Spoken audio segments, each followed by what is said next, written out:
Thanks for joining, everyone. We're going to get started in just a few minutes as people start to trickle in. Without further ado, why don't we turn the time over to Greg DeVore, CEO and co-founder of ScreenSteps, and Jonathan.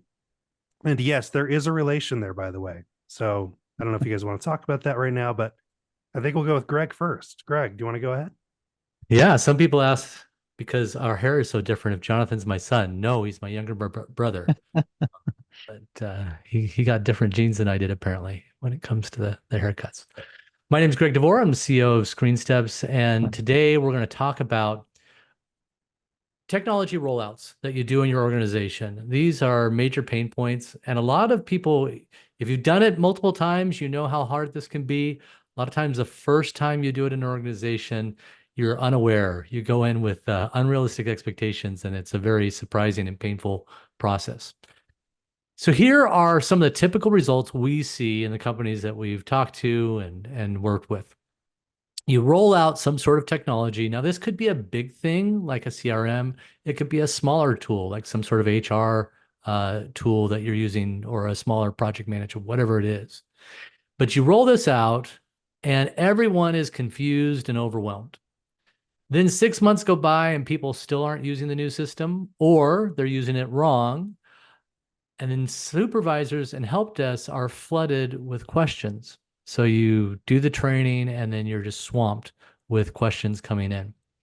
None of this is ideal. So why are these results so typical? Well, first, if you're dealing with, a decent sized team, scheduling training is very difficult. People aren't able to just take off 2, 3 days and just focus on this new technology you're trying to roll out or this change in technology. They still have their normal jobs to do. And so getting a time where everybody can be there is really difficult. Whether they can figure out the time on their schedule or they've got PTO, they're out sick, whatever it is. When people are participating, they're often distracted. So they're still doing their job while the training's going on. And they're kind of watching, maybe like you are right now, just kind of watching off to the side and kind of listening. They're not fully engaged in the training that's happening. If they are, there's just way too much information for them to take in. They feel overwhelmed and either check out or get stressed out. And then finally, oftentimes you run the training, and then after the training, there are changes that come out in the system. So the training is no longer accurate. The things that they learned no longer apply. And you end up with a situation where people are doing the same thing different ways. They're not using it correctly, or they're not adopting it at all. So today we're going to talk to you about how to solve this problem and how to build these training programs so that you empower and you don't overwhelm. You don't want people coming out of their training of your new rollout of this key technology feeling totally overwhelmed. You want them feeling excited and ready to use it successfully. So I'm going to turn this over to Jonathan now, and he's going to show you what this looks like and how to do this. Yes, thank you. So, as I've worked with lots of different organizations and lots of different trainers, one of the challenges, probably the main challenge that we face as trainers when we're doing change, like rolling out a new technology, is we want people to understand big picture concepts. We want them to understand, like, what does a new technology look like? Why are we doing this? Who's going to be using it? How is it going to be used? All these big things, these concepts. It's going to help people understand the context of what's going on. So we need that. But that alone is not going to be enough.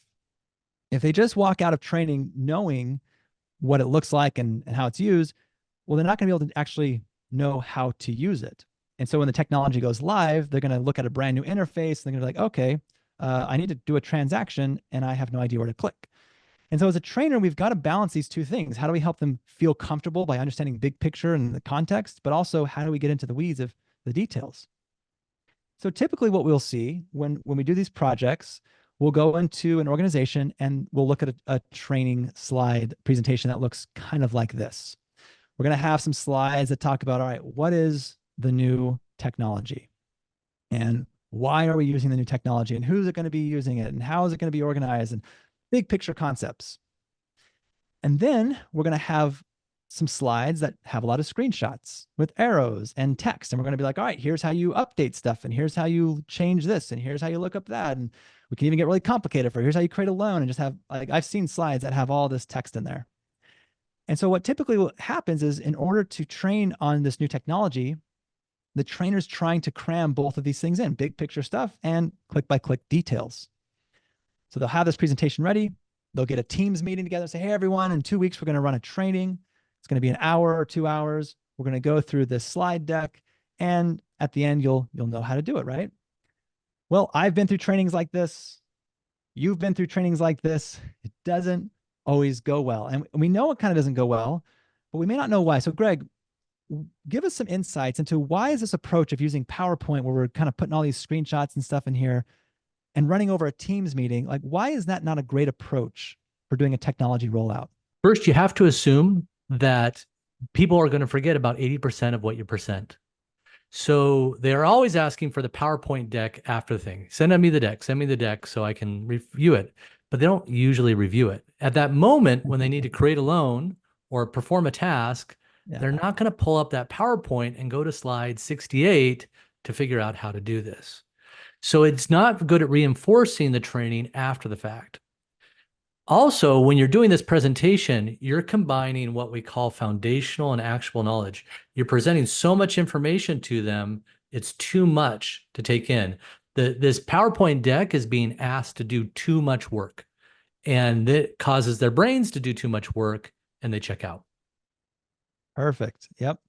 So for the rest of this webinar, we're going to talk about a different approach that you can use when you're creating a training for the technology rollout. And this different approach, this alternative we're going to show you, is using ScreenSteps, a knowledge ops platform.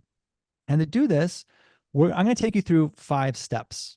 And these 5 steps, we're going to essentially build a training program that you could leverage, you could use to train people on this technology. So first step is exactly what Greg actually just talked about, which is this foundational knowledge and actionable. So the first thing we're going to do is we're going to separate the information in the training into 2 buckets.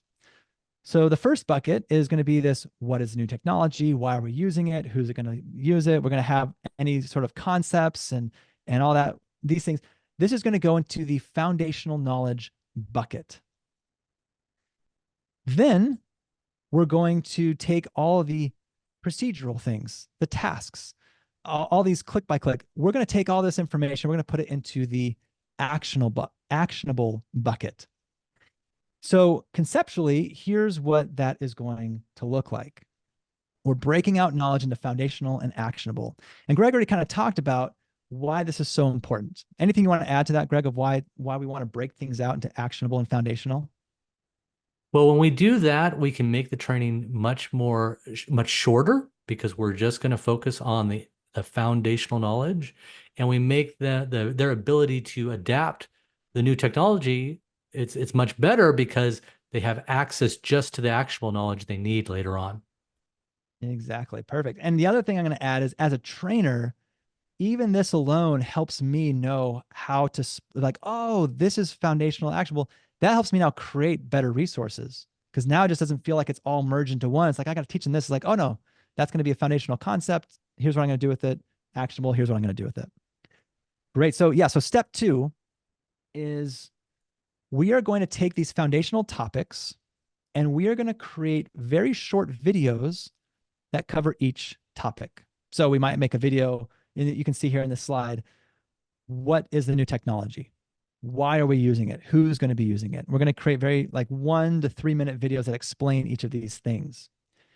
And then we're going to organize them in an order that builds on each other. That's going to help people gain a little bit more comfort around the whole thing. Like, okay, what is this? Got it. Why are we using it? Got it. Who's going to be using it? How's it going to be used? It's answering all of these initial questions, and that's going to help them get some comfort. So conceptually, here's what that looks like. In practice, here's what that might look like.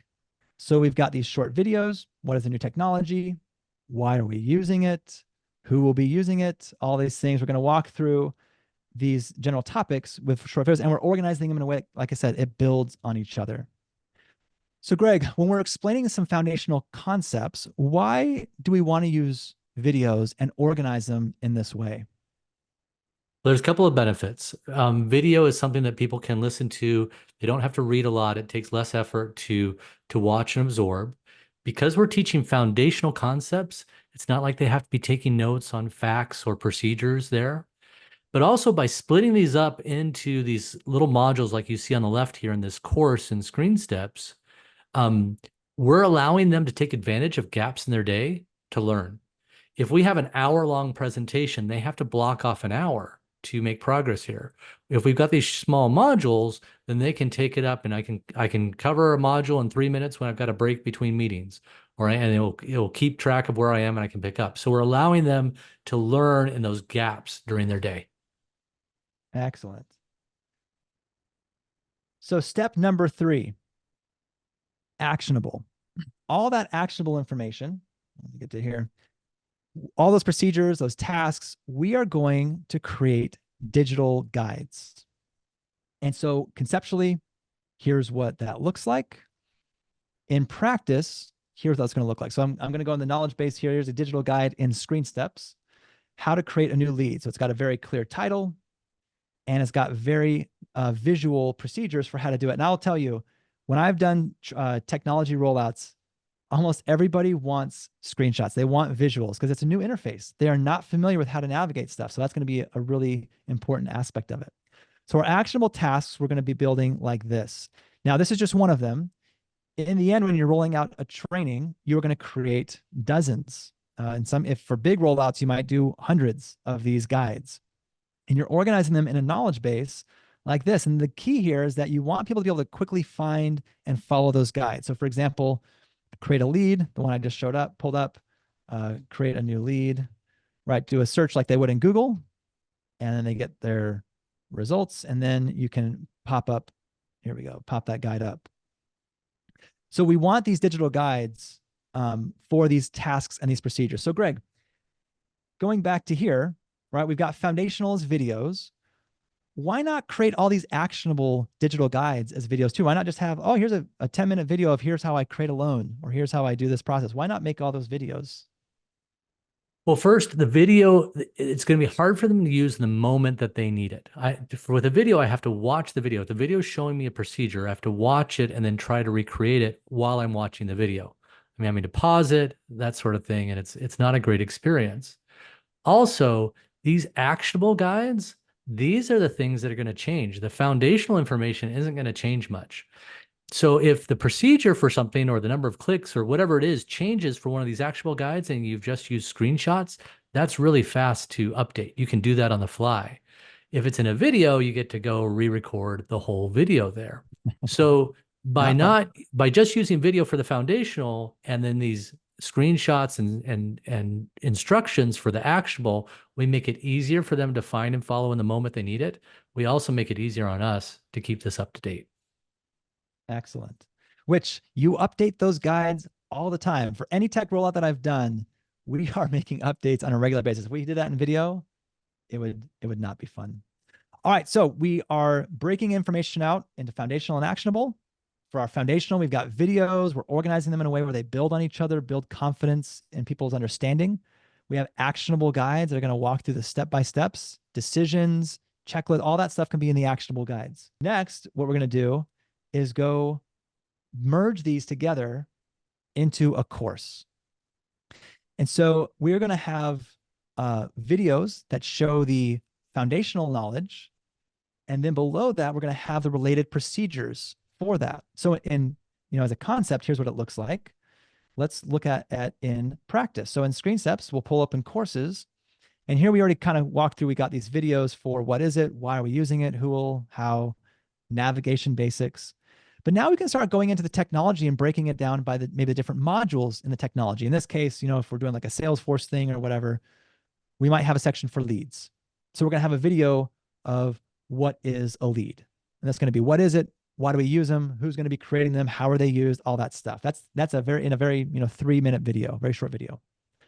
Below, then we have these links to digital guides. Okay, so now you know what leads are and how I use them.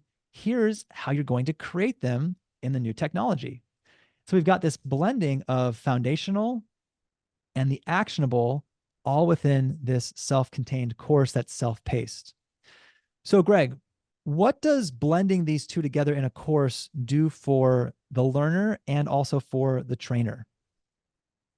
Well, for the learner, when they're going through this, they realize, oh, here are the guides I'm going to use. They can see those. That takes that pressure off of, I've got to remember all this information. I've got to memorize all that information. I don't have to remember that this info was on slide 78 of that 300 slide deck. I'll be able to find this when I come back. So we're taking a lot of cognitive load off of the learner. For the trainer, this course now, I mean, I'm going to have to do a lot less individual teaching because it's systematic, it's repeatable, and it's something they can do at their own pace. So I, as a trainer, can move more into a facilitator role instead of having to constantly transmit information through lecture. Perfect. So we split out information. We made videos for foundational, guides for actionable, and we've combined them now into a course. And these courses are not going to be like 1.5 hour courses. When I've done these courses, they're pretty short. The videos are very succinct, to the point, and the guy, they can explore, they can dig as much as they want, but it's a really great approach, and it's not going to take a lot of time to go through those. And for some technology changes and rollouts, a course may be sufficient. If it's a small one, it's like, hey, we're going to add this new technology. Here's a course, got our foundational actionable. We're rolling it out in 2 weeks. Please go through the course. That will be enough. You'll know how to use it. That could be great. But for the most part, when we work with organizations, they still want to do a live training. So how do we combine this course with live training? In step 5, here's what we do. We might say, look, in a month, or in 2 weeks, we'll say 2 weeks, we're going to roll out a new technology. And we're going to do a live training before that.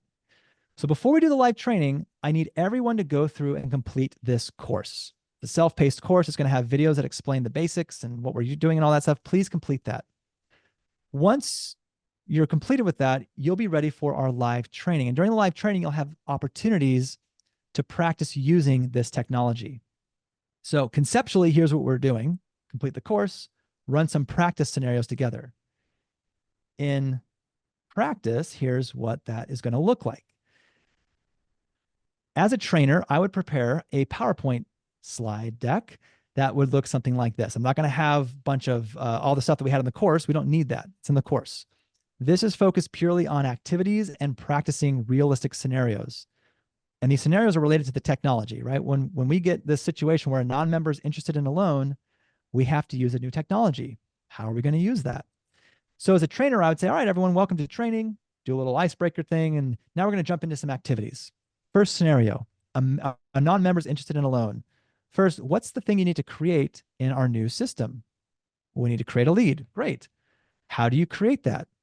We're not expecting them to memorize it. We're expecting them on their own computers. They're going to have the ScreenSteps knowledge base pulled up where they can then find and follow the guide. So here they just do a search for create a new lead, find that guide, and they can now walk through it. So if we have 100 people on the training, 100 people are finding and following this guide, and they're able to look at it at their own pace and go through it. And now they're all feeling a little bit more comfortable. Like, oh, this is the instruction. This is pretty great. Like, that's building a lot more confidence in using this new system.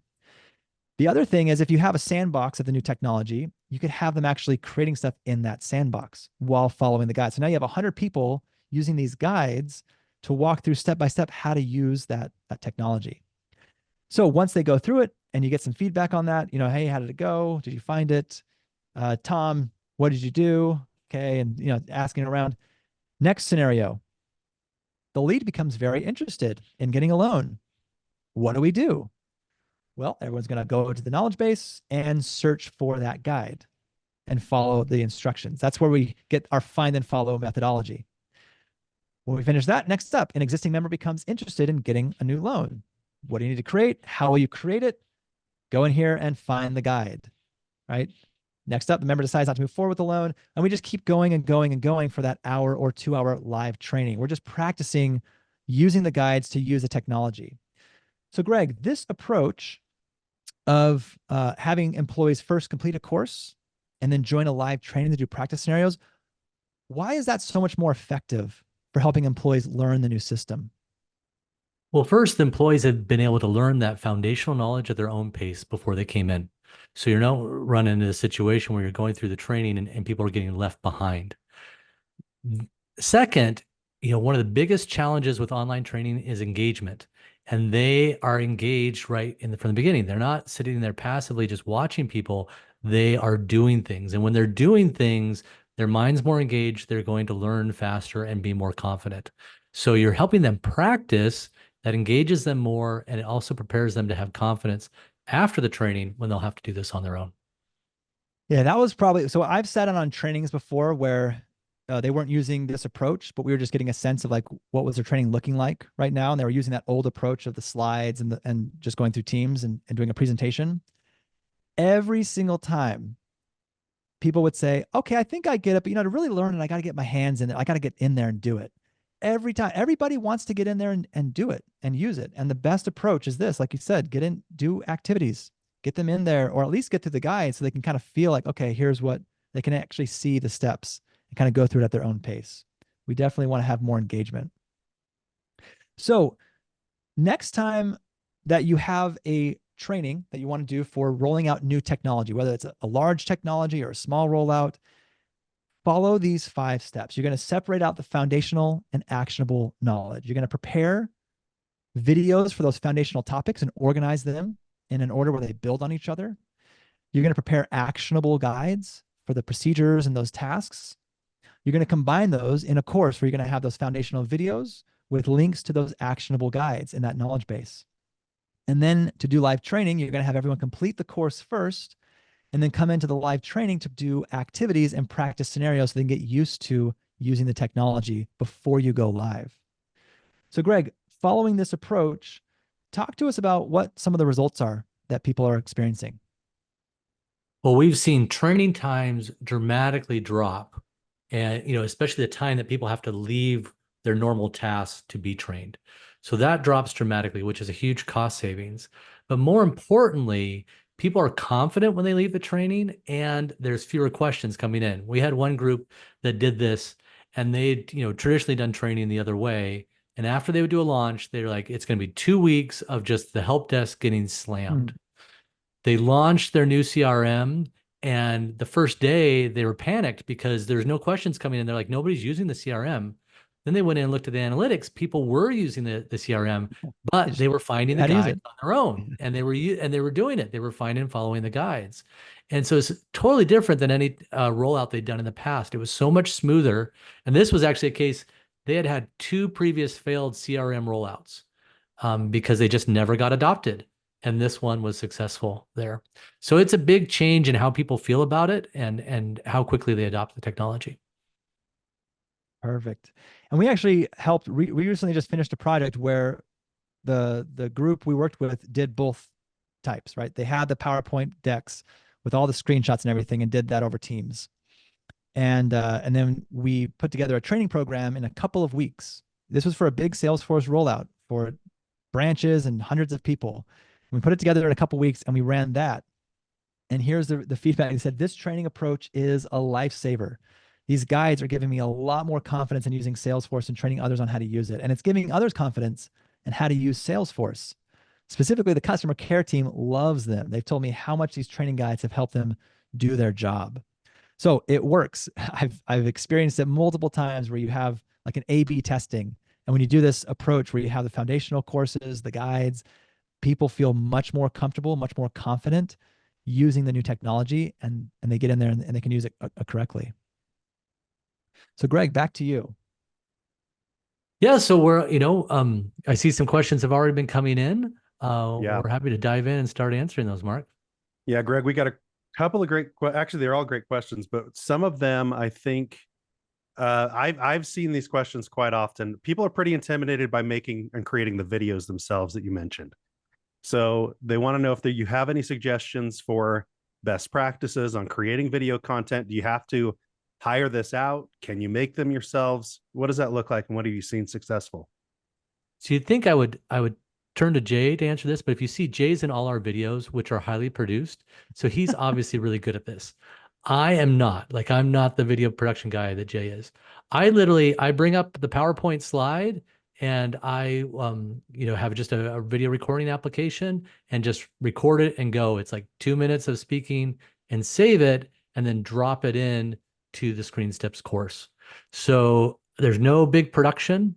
It's a short thing, and we're actually going to be later on this year, we'll be rolling out. You'll actually be able to record the video right from within ScreenSteps. So you can bring up the deck, just record right there, and then it'll be part of the course. And that's Anything you'd add to that, Jay? Yeah. So just what you're describing. So in this PowerPoint that we typically will see, this is great from the perspective of, like I said, pull this slide up and just talk about, all right, the new technology that we're rolling out is called Salesforce or Encino or whatever. And we're using it for just like you would it on the Teams presentation. Like, you're not doing anything differently. You're just you're just recording it, so you don't have to say it a dozen times. But that's the idea: is pull this up, just start talking, share what you know, and then upload it, and you're good to go. Love it. Yeah, another question about videos is some people are wanting to know who on the team is typically in charge of creating them. Have you seen anything, Jonathan, with maybe a role or a facilitator, whoever might be helping with that? Yeah, so typically we'll see the learning and development team might have access to a screen recording, audio recording system. However, now that we've got Teams and Zoom and other things that can record audio and video in your screen pretty easily, I've seen people will just have a Zoom session, record themselves talking about it, and then upload the video. And that's actually so typically we'll see like L&D typically owns that. But like Greg said, we're working on making it so you can record video right from within ScreenSteps, because we want this to be much easier for anybody who has the knowledge to be able to record it. So if you have a web browser, you can just have a record button in ScreenSteps and record your screen, record your audio, and now you've just shared your foundational knowledge. So that's what we're trying to make it so everyone who can explain it has that ability to do it. Well, and Jay, part of that, I saw that question. There was also a question like, who's going to build all these guides? And so, it can be, oh, how am I going to create all these guides? That's something you can give out to the subject matter experts to create, just because they're not having to teach the why behind this. You're going to cover that in the foundational. It's just show somebody how to do this. And you don't need to explain all the background information. It's just a recipe for what to do. And yes, that takes a little bit of investment up front, but if you don't do it up front, you're just going to answer that question 5,000 times on the back end and leave people confused. So it's not necessarily easier to show somebody how to do it, because, well, if you show somebody how to do it, they're not going to remember it. Where if you create the guide, you don't have to show them anymore and they can follow it on their own. So it's just a matter of how you're going to invest your time. Are you going to invest into something that's going to be reusable, or keep doing one-offs? And the thing I'll add to that. Yeah, go ahead. Sorry. Well, I'll just add to that. A lot of times people are already creating guides. They're in a Word document, they're in a PowerPoint, they're in a sticky note, they're in something. So like Greg said, we're not saying you always have to do something new. It's just you're doing the same thing in a different platform so that it's more easily reused. So that's kind of integrated. So you're just investing your time differently, but you're not necessarily always having to do new things.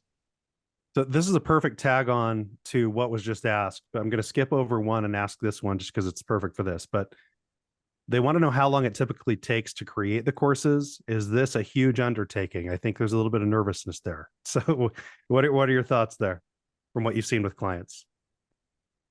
Greg, anything you want to say before I jump in? No, go ahead. So if you want to get your course absolutely perfect and script it all out and all that stuff, then it might take a little bit more time. So I've done that where it's like taking me 4 hours to create a course because I scripted it out and did all that. However, if you are making a course, let's say you have 10 different sections, and each section is going to have a 2-minute video. If you're good at kind of explaining things just kind of off the cuff, a 2-minute video, that's just going to take you 20 minutes to record. And so if you can just pull that screen up, that PowerPoint up, or that whatever, and just kind of talk through it, maybe you have an outline that kind of walks you through, like, here's the main points I want to cover in this. That'll take you 20 or 30 minutes to create that course, ideally. I don't have the luxury of just being able to off the cuff say amazing things. Greg's better at that stuff than I am. I like to script my stuff out, so it takes me a little bit longer. But yeah, if you're like, you know what, I explain this all the time. I can explain it in my sleep. That's perfect. You're going to do great. It'll take a lot less time. Jay, so this last project you were working on, if I remember right, you had to build all of this in a week or 2 weeks. Yeah. So I built out 4 courses. Each course had about 15 videos that were about 2 to 3 minutes long. And then on top of that, hundreds of 140 guides, guides. 140 guides. So that was done in what, a week to 2 week period? A week and a half. Yeah. Week and a half. So it can be done very quickly when you need to. If you've got the knowledge, if you know the information, you can get it out and get it done. Yeah. Yeah. That's Yeah, a I good think way of there's some. summarizing it. I think there's sometimes people tend to become perfectionists on occasion, where good enough will do, and then over time you can refine those, and that's one nice thing about the platform itself. It helps you to do that. Now, this question, I know that this just happened recently. It's happened with me at other companies where I purchased this expensive software. It's going to be a big rollout, and they are giving me, and it's a huge value add that they're telling me, but they're going to give me a whole bunch of training hours to use. The problem is, and this question is perfect for this, they're planning to train us just like you described, which isn't ideal. It's like, hey, everybody try to remember all of this. Are you talking about like this approach? Yes. So how do we not waste the hours or what they're giving us, but make sure we format the training when they're the ones kind of facilitating that training? Does that make sense? Good question. I've seen organizations that paid $100,000 for training for basically a couple PowerPoint decks. I mean, that was what the deliverable was. It was a couple hours of lecture and some PowerPoint decks, and it's not useful at all for the people who have to adapt. And once those hours are gone, you're gonna have new hires coming to the organization, and you're left with nothing to really train them on that.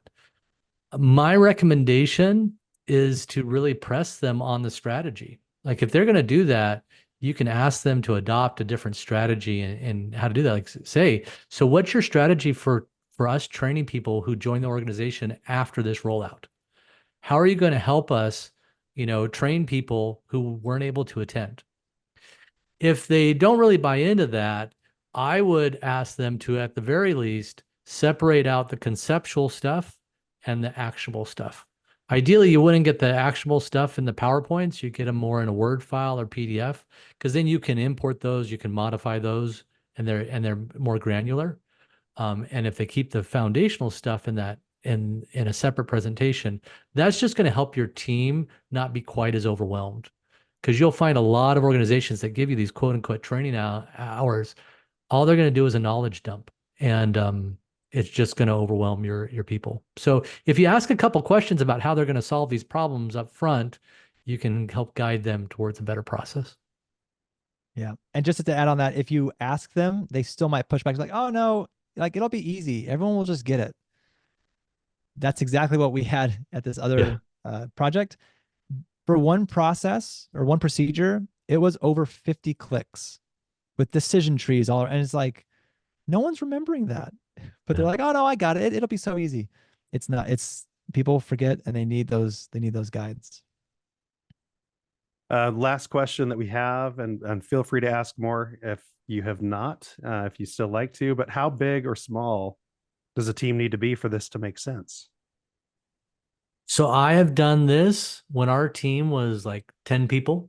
And what it saved me was we were rolling out employee review software, right? So there's some tasks that had to be performed. I'll tell you what it helped me do. One, by doing this analysis up front, I found that I was building a lot less training than I had initially planned that I would need to do. And two, I never had to actually sit down and have that big training session where we all walked through the platform. I literally created the training, sent it out. It took me like an afternoon to do, sent it out. People adopted the procedures and we adopted the system.